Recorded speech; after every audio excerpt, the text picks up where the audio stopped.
Hello YouTube, Sam here from youtube.com/onlivegamer for the New Boston, and in this tutorial we're going to be taking a look at using multiple forms. So sometimes in your program you want to be able to have a whole bunch of different forms open, and you don't want to be restricted to only using message boxes or only using input boxes. So what we're going to learn about in this tutorial is using multiple forms and creating objects of those forms. So we'll go ahead and create a new project. We will select Windows Forms application and we will call it multiple forms, and we'll go ahead and click OK, and we'll just wait for that to load. Okay, so now let's resize our form some, and we'll come over here to our toolbox and we will add a button. So we'll just make this button a little bit bigger, and then we'll add a text box.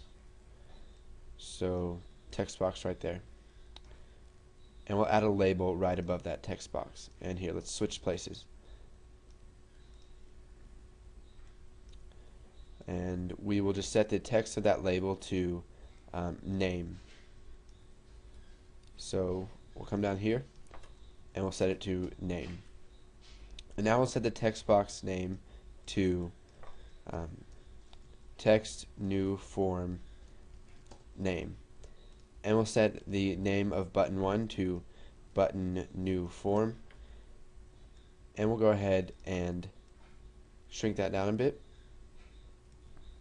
and we will set the text to show new form.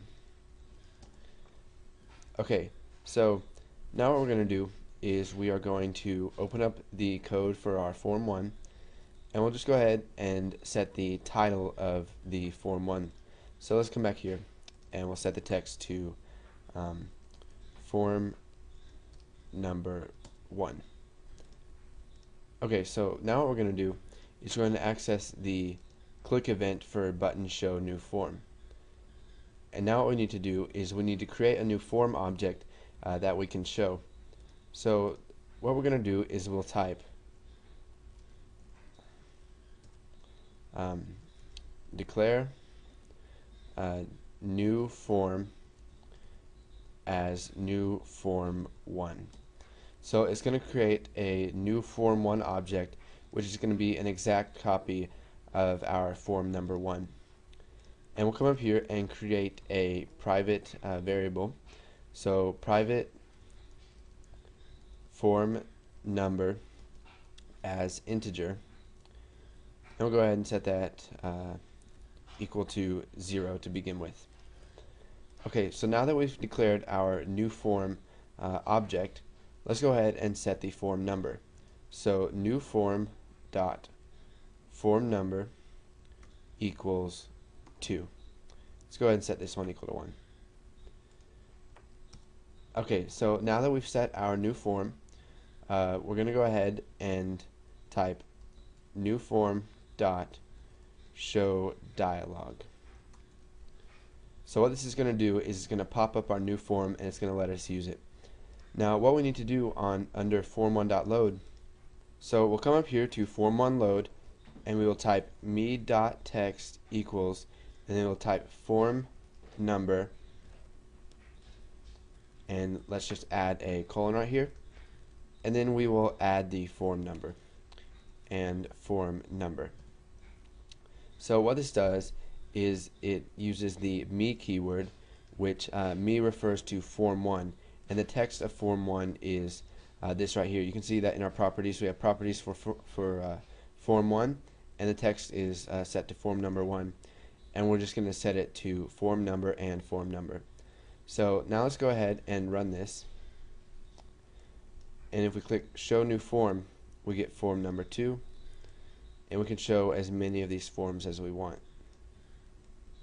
And you can see that it will not let us go back to the first form while form number 2 is open, because we use the show dialog method, which makes it to where it'll only let us use that until we close out of it. Now what we need to do is we need to get the name that is typed in right here. So let's come down here and we'll type new name as string, and we'll set it equal to text or text new form name dot text. And let's go ahead and create another variable. So private name as string, and we'll set it equal to nothing to begin with. Now we need to set the name of our form1, or of our new form. So new form dot name equals new name, and we'll just go ahead and add that up here. So we'll say name, and then we will add the name variable.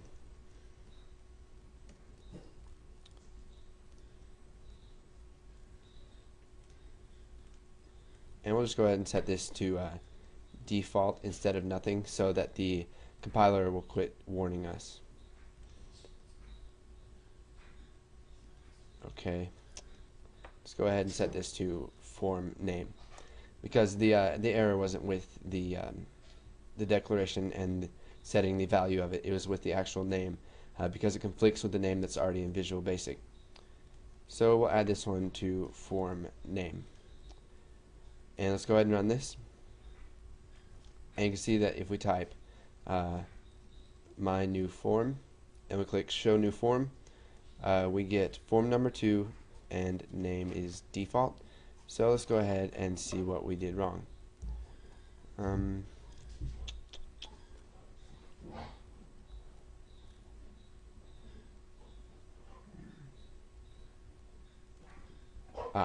Here it is.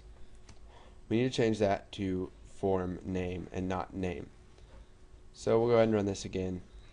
We'll type hello form 2. We click show new form, and you can see that we get form number 2 and hello form 2.